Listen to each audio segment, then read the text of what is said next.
আসসালামু আলাইকুম। দেশ ও প্রবাসে কলিজার ভাই ও বোনেরা কেমন আছেন? আলহামদুলিল্লাহ, আশা করি সকলে ভালো আছেন। 7 মাস পেরিয়ে যাচ্ছে, 7 মাস পেরিয়ে যাচ্ছে প্রবাসী মালয়েশিয়াগামী 18,000 শ্রমিক, এদেরকে নিয়ে আমরা যে স্বপ্ন দেখেছিলাম, অন্তর্বর্তীকালীন সরকার এবং প্রবাসী কল্যাণ মন্ত্রণালয়ের আসিফ নজরুল সহ আমাদেরকে যে স্বপ্ন দেখিয়েছিলেন, আমার মনে হয় স্বপ্ন সেটা ভুল। তারা আমাদেরকে শুধু স্বপ্নই দেখাতে পারে, স্বপ্ন আমাদের স্বপ্নই থেকে যায়।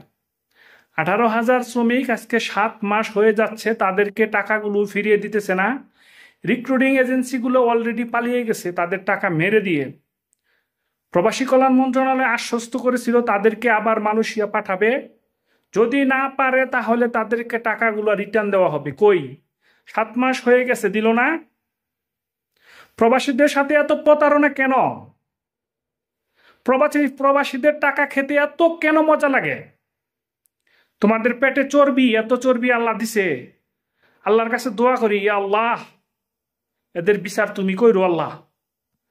যারা নিরীহ এবং এই গরিব দুঃখী মানুষের টাকাগুলো মেরে মেরে খায় এভাবে, আল্লাহ তুমি এদের বিচার করো।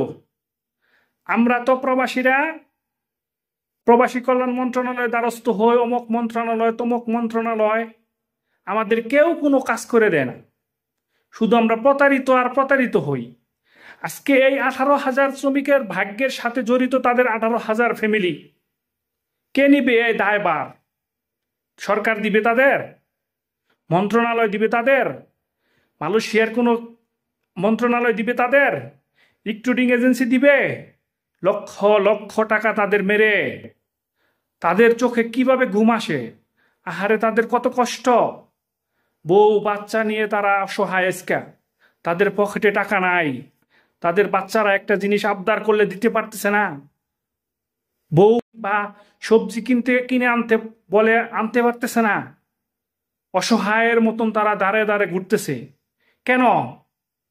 আমাদের দেশে কি আইন শৃঙ্খলা বাহিনী কিচ্ছু নাই?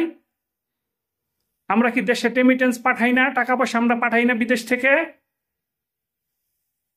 দেশের মানুষের কি ওই রাজীবের একটা ডায়লগ শুনছিলাম আমরা ছোটবেলা, যে বাংলাদেশটা হলো মস্ত বড় একটা ডাইনিং টেবিল, খাওয়ন সাজানো আছে, শুধু তুলো মুখে দেও আর খাও। এইরকম পাইছেন আপনারা? এভাবে চলতে পারে না একটা দেশ।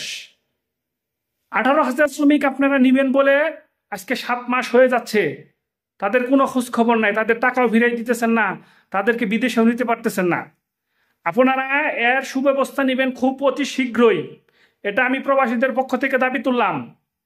যদি না পারেন তাহলে আমরা কঠোর অবস্থানে যেতে বাধ্য হব ইনশাল্লাহ।